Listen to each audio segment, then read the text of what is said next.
Train के AC compartment में मेरे सामने की सीट पर बैठी लड़की ने मुझसे पूछा, हेलो, क्या आपके पास इस मोबाइल की सिम निकालने की पिन है? उसने अपने बैग से एक फ़ोन निकाला। वह नया सिम कार्ड उसमें डालना चाहती थी, लेकिन सिम स्लॉट खोलने के लिए पिन की ज़रूरत पड़ती है, जो उसके पास नहीं थी। मैंने हाँ में गर्दन हिलाई और अपने क्रॉस बैग से पिन निकाल कर लड़की को दे दी। लड़की ने थैंक्स कहते हुए पिन ले ली और सिम डालकर पिन मुझे वापस दी। थोड़ी देर बाद वह फिर से इधर-उधर ताकने लगी। मुझसे रहा नहीं गया। मैंने पूछ ही लिया, कोई परेशानी है? वह बोली, सिम स्टार्ट नहीं हो रहा है। मैंने मोबाइल मांगा, उसने दिया। मैंने उसे कहा कि सिम अभी एक्टिवेट नहीं हुआ है, थोड़ी देर में हो जाएगी। एक्टिवेट होने के बाद आईडी वेरिफिकेशन होगा, उसके बाद आप इसे इस्तेमाल कर सकते हैं। लड़की ने पूछा, आईडी वेरिफिकेशन क्यों? मैंने कहा, आजकल सिम वेरिफिकेशन के बाद एक्टिव होती है। जिस नाम से यह सिम उठाई गई है उसका ब्यौरा पूछा जाएगा, बता देना। लड़की बुदबुदाई। ओह! मैंने दिलासा देते हुए कहा, इसमें कोई परेशानी की बात नहीं है। वह अपने एक हाथ से दूसरे हाथ दबाती रही। मैंने किसी परेशानी में हो? मैंने फिर से विनम्रता से कहा, आपको कहीं कॉल करना है तो मेरा मोबाइल इस्तेमाल कर लीजिए। लड़की ने कहा, जी फ़िलहाल नहीं, थैंक्स, लेकिन ये सिम किस नाम से खरीदी गई है मुझे नहीं पता। मैंने कहा, एक बार एक्टिवेट होने दीजिए, जिसने आपको सिम दी है उसी के नाम की होगी। उसने ओके कोशिश करते हुए मैंने पूछा, आपका स्टेशन कहाँ है? लड़की ने कहा, दिल्ली। और आप? लड़की ने मुझसे पूछा। मैंने कहा, दिल्ली ही जा रहा हूँ, एक दिन का काम है। आप दिल्ली में रहती हो या? लड़की बोली, नहीं नहीं, दिल्ली में कोई काम नहीं है, मेरा घर है वहाँ। तो मैंने उत्सुकतावश पूछ लिया। वह बोली, दरअसल यह दूसरी ट्रेन है जिसमें आज मैं हूँ, और दिल्ली से तीसरी गाड़ी पकड़नी है, फिर हमेशा के लिए आज़ाद आज़ाद। लेकिन किस तरह की कैद से हो? मुझे फिर से जिज्ञासा हुई, किस कैद में थी वह कमीशन अल्हड़ सी लड़की? मुझे ताज्जुब हुआ, मगर अपने ताज्जुब को छुपाते हुए हंसते हुए पूछा, अकेली भाग रही हो आप? आपके साथ कोई नज़र नहीं आ रहा है? लड़की बोली, उसी कैद में थी जिसमें हर लड़की होती है, जहाँ घर वाले कहे शादी कर लो, जब जैसे कहे वैसे करो। मैं घर से भाग चुकी हूँ। वह बोली, अकेले नहीं, साथ में है कोई। कौन है? मेरे प्रश्न ख़त्म नहीं हो रहे थे। दिल्ली से एक और ट्रेन पकड़ूंगी, फिर अगले स्टेशन पर वहाँ जनाब मिलेंगे, और उसके बाद हम किसी को नहीं मिलेंगे। ओह, तो ये प्यार का मामला है? उसने कहा, जी। मैंने उसे बताया कि मैंने भी लव मैरिज की है। यह बात सुनकर वह खुश हुई। बोली, कब और कैसे? लव मैरिज की बात सुनकर वह मुझसे बात करने में रुचि लेने लगी। मैंने कहा, कब, कैसे, कहाँ? मैंने कहा, सब कुछ बताऊंगा, पहले तुम बताओ, तुम्हारे घर में कौन कौन है?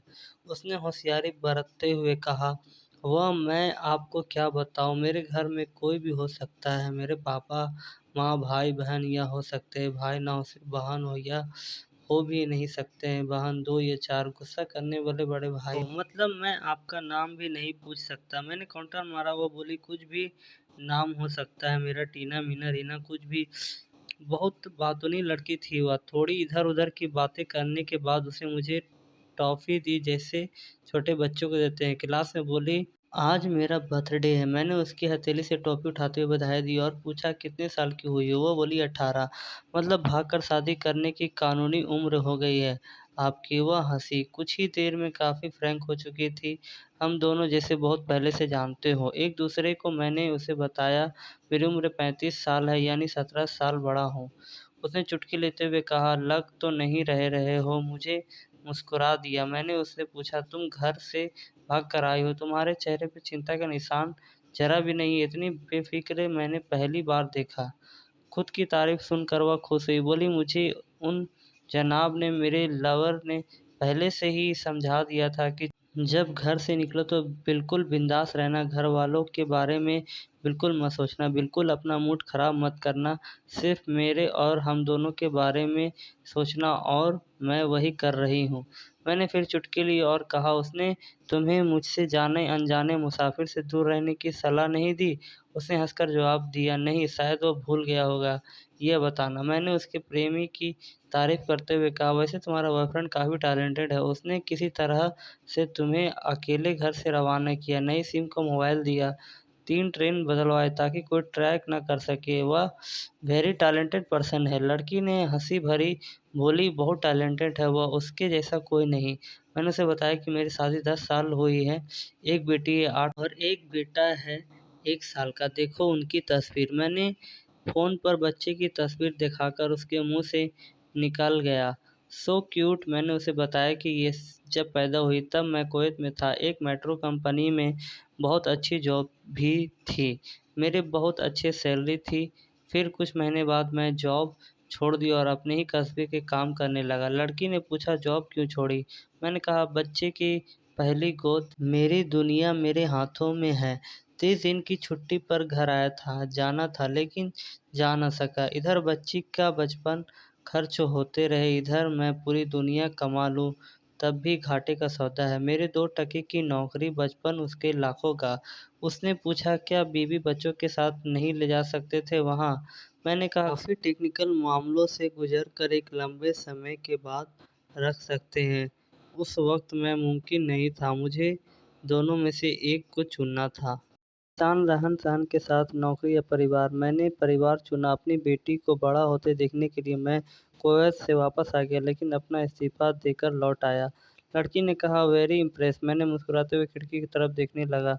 लड़की ने पूछा, अच्छा, आपने तो लव मैरिज की थी ना, आप भाग कर कहाँ गए? कैसे रहे और कैसे गुज़ारा हुआ? उसके हर सवाल और हर बात पे मुझे महसूस हो रहा था कि वह लड़की लड़कपन के शिखर पर बिल्कुल नासमझ और मासूम छोटी बहन सी। मैंने उसे बताया कि हमने भागकर शादी नहीं की और ये भी कि उसके पापा ने मुझे पहले ही नज़र में सख्ती से रिजेक्ट कर दिया था। उन्होंने आपको रिजेक्ट क्यों किया? लड़की ने पूछा। मैंने कहा, रिजेक्ट करने का कुछ भी कारण हो सकता है, मेरी जाति, मेरा काम, घर परिवार। मंगेतर की बात भी होने लगी थी फ़ोन पर, लेकिन जैसे-जैसे शादी नज़दीक आने लगी उन लोगों ने डिमांड बढ़ाने लगी। डिमांड मतलब? लड़की ने पूछा।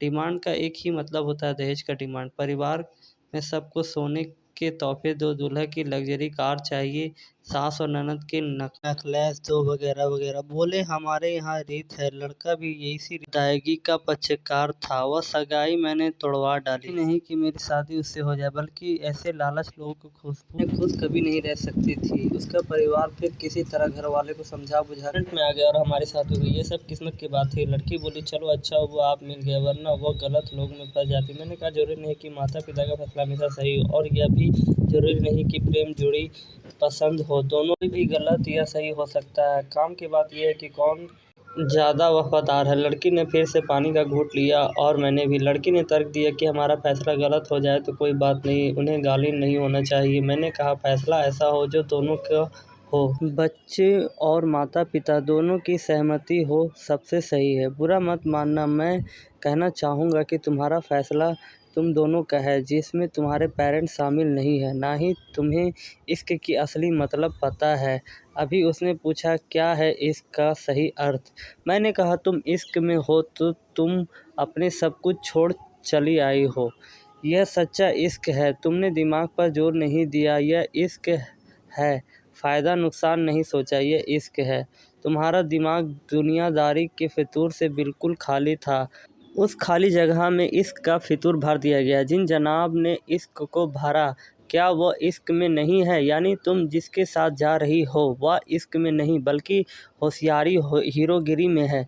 जो इश्क में होता है वह इतनी प्लानिंग नहीं कर पाता, 3 ट्रेन नहीं बदलवा पाता, इसका दिमाग इतना काम ही नहीं कर पाता। कोई कहे मैं आशिक हूँ और वह शातिर भी हो, यह नामुमकिन है। मजनू इश्क में पागल हो गया था, लोग पत्थर मारते थे उसे, इश्क में इसकी पहचान तक मिट गई। उसे दुनिया मजनू के नाम से जानती है, जबकि उसका असली नाम कैसा था जो नहीं इस्तेमाल किया जाता। वह शातिर होता तो कैसे मजनू बन पाता? फरहाद ने शरीर के लिए पहाड़ खोदकर नहर निकाल डाली थी और उस नहर में उसका लहू बहा था। वह इश्क था। इश्क में कोई फ़कीर हो गया, कोई जोगी हो गया, किसी मांझी ने पहाड़ तोड़कर रास्ता निकाल दिया, किसी ने अतिरिक्त दिमाग नहीं लगाया, चालाकी नहीं की। लालच, हवस और हासिल करने का नाम इश्क नहीं है। इश्क समर्पण करने को कहता है, जिसमें इंसान सबसे पहले खुद को समर्पण करता है, जैसा तुमने किया। लेकिन तुम्हारा समर्पण हासिल करने के लिए था, यानी तुम्हारे इश्क में लालच की मिलावट हो गई है। लड़की के चेहरे का रंग बदल गया। ऐसा लग रहा था कि वह अब यह नहीं है। उसका दिमाग किसी अतीत में टहलने निकल गया। मैं अपने फ़ोन का स्क्रॉल करने लगा, लेकिन मन की इंद्रियाँ उसकी तरफ थी। थोड़ी ही देर में उसका और मेरा स्टेशन आ गया। बात कहाँ से कहाँ निकल गई थी और कहाँ पहुँच गई। उसके मोबाइल पर मैसेज टन बजी। देखा, सिम एक्टिवेट हो चुकी थी। उसने चुपचाप बैग में से आगे का टिकट निकाला और फाड़ दिया। मुझे कहा, एक कॉल करना है। मैंने मोबाइल दिया। उसने नंबर डायल करके कहा, सॉरी पापा, और सिसक कर रोने लगी। सामने से पिता भी फ़ोन पर बेटी को संभालने की कोशिश करने लगा। उसने कहा, पिताजी आप बिल्कुल चिंता मत कीजिए, मैं घर आ रही हूँ। दोनों तरफ से भावनाओं का सागर उमड़ पड़ा। हम ट्रेन से उतरे। उसने फिर से पिन मांगी। मैंने पिन दी। उसने मोबाइल से सिम निकाल कर तोड़ दी और पिन मुझे वापस कर दिया। कहानी को अंत तक पढ़ने और सुनने के लिए धन्यवाद।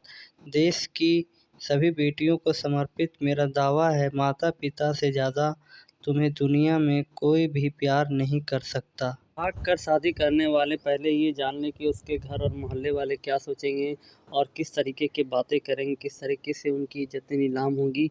ये आप लोग को जानना और समझना बहुत ही ज़रूरी है। आप अगर प्यार करते हैं तो अपने माँ बाप को ज़रूर बताएं। माँ बाप से ज़्यादा कोई आपको प्यार नहीं करता था और ना ही कर सकता है।